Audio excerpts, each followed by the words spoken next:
Ronnie Harrison, no relation to Rodney, just the latest in the line of Alabama safeties. You got Clinton Dix, Landon Collins, Eddie Jackson, among a few. Well, I wouldn't say Ronnie's as good as some of those guys, but we'll get into him today. What do you think, Brendan? I would agree, Adrian. I mean, look, when you're at Bama, you just produce dudes year after year. You're putting guys out there, it feels like. He's a thumper. The way I look at him, he reminds me, if I like to use different sport analogies, he reminds me a lot of Ryan Howard. He's a home run hitter, and he's also going to strike out a lot. What I mean by that is he's going to light you up, and then he's going to whiff on some really bad tackles. Yeah, he's definitely always looking for the big hit, and some of the things we're going to show you really early on. As you'll see, he's going to be good as an in-the-box safety at the next level. Likes to, do well in run support. That's his niche. That's what he does best. So first play we're going to look at. All right, so this is a run along the right side. He makes a nice little hit here. What do you see in Brendan? So what we're going to see here, guys, from Ronnie is he's going to spin down. He's going to be at the top hash here, and he's going to spin down, and you're going to see a really nice job here of him mirroring down the line of scrimmage, waiting until he sees his angle open and that window open, and as soon as he sees the window, boom, he's going to fire his gun, get downhill, and he's going to make a great play here in the backfield. So he's a great thumper. I think he's one of those guys like a Cam Chancellor. If you get into a cover 3-like role, this is a great fit for him in the league. We'll play a little faster just so we see how he's moving. So a nice hit there. And we're going to see another play. Same kind of deal. Lined up near the line of scrimmage. Gets off. Actually, did he get off a block? I don't know. But nice play there as well. Yeah, I mean, what you're going to see here, he's going to do an okay job, taking the tight end against him and then being able to still win at the point of contact. This is really where his game is. His game is near the line of scrimmage and being able to be a thumper. I think he could play in a 2-high look. I wouldn't put him in a 4 or a 2. I mean, maybe more of a 4 than a 2 is my gut type of coverage I would prefer him in. The great thing about him, he's that dude who he wins the underwear Olympics. The guy who walks in the room and you look at and you're like, shit, yeah, this is the kind of safety we want. Yeah. As you saw right there, I mean, it is Fresno State. Didn't have to do much against that tight end. Yeah. All right, so some coverage.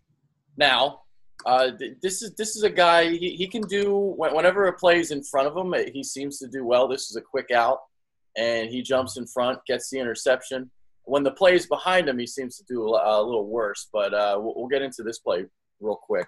So quick out, what are you seeing here? If you pause it, Adrian, what you're going to see here, guys, is when Ronnie Harrison is going to fire his gun, when he's going to start to make his break, he's about 4 to 5 yards away from where the receiver is. So this is a great example of showing really dynamic foot speed to get out of that pedal and move downhill. Now, one thing you guys got to note, and this is really weird, okay? Nick Saban does not teach backpedaling. It is something that he has never done since his days at Michigan State. It's well documented. There's a really cool coach talk he did about why he thinks backpedaling is not natural. So that's a reason that sometimes defensive backs who go to the league from Bama maybe translate or have a little bit of a weird situation because they're not used to the foot speed. They're not used to pedaling and braking. This is really reassuring to me because I know, hey, this backpedal situation that he's in, this is something it's natural for him. It's not something that's been coached. So to me, this is a big bonus because I know that, Coach Saban isn't teaching DBs how to pedal. Yeah. So we see it again, cuts in front, gets the pick. Nice play. That's about as good as you're going to get from him in coverage. Absolutely. And again, where is he making this play? It's near the line of scrimmage. This is his cup of tea. So we'll play real fast this time just to show you. And there it is. Yep. All right, next play. We're going to see, again, physicality near the line of scrimmage. Gets his hand on the slot receiver. So this looks like a wheel route from the slot, and he's all over this. Yeah, I mean, I would call this slot fade. Similar type of – it's kind of like a smash-like concept. Slot fade. I mean, really what we're going to see here in this, guys, is – what you need to understand here, when you're a defensive back, you don't necessarily jam with your hands. You really jam with your feet. If you think about boxing, you always want to punch, counter punch. Well, the first punch and press is really getting your feet active and staying square. So what you're going to watch this clip, guys, he's doing an awesome job of staying square, and then when he has to throw his hands, he will throw his hands, which is going to disrupt, and now he's able to get hip to hip and does a great job at getting in between his defensive back and the receiver up top of the screen here to force this ball into no man's land. And you can see his feet are active at all times. They don't stop at all. Absolutely. And that's not a good throw, but he's all over that route. Yeah, 100%. So one more. We're going to see him, again, playing downhill.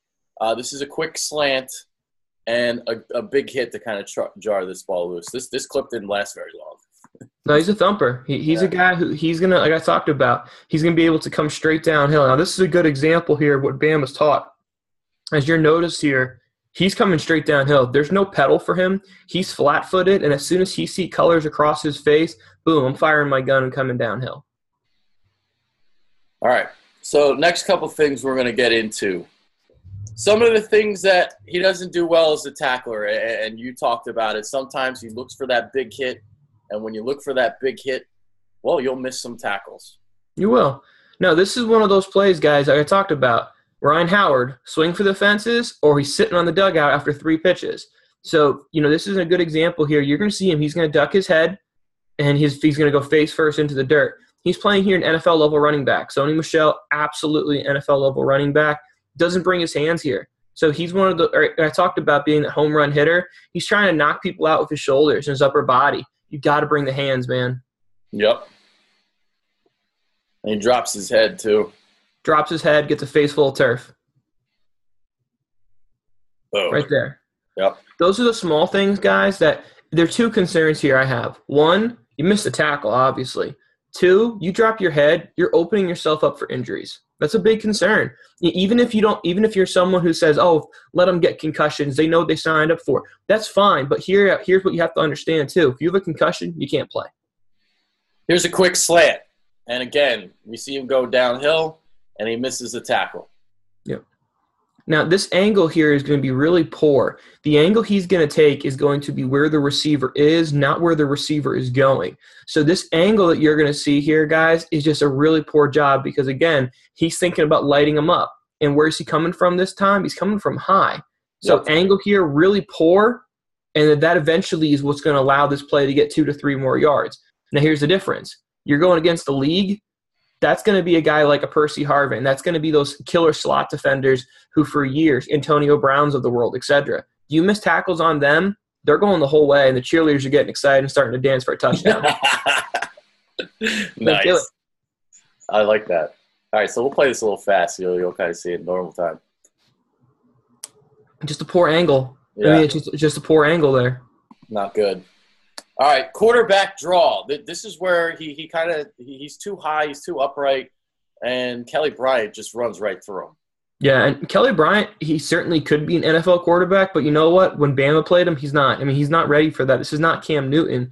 So this is going to be an example here of, again, we're going for the knockout hit. The knockout hit, you're thinking, I'm going to run as fast as I possibly can and just run someone over. I don't care about technique. You're playing against guys who are potentially NFL-sized. You're not looking great here, man. I mean, that's not a good look for you when you're trying to run straight up and you're supposed to be the thumper. You're supposed to be an enforcer there at Bama. That's not a great look for you. And then wham, right through him. Again, where do we see his hands are? His hands are down by his hips. His hands aren't wrapping up. His feet go. And Adrian, if you play this in full speed, watch Ronnie Harrison's feet on that last clip, guys. His feet go dead on impact. They're not running. His hands aren't wrapping up and driving through. He's just trying to thump him and knock him down. There you go. Fast time. No shot. No man's land.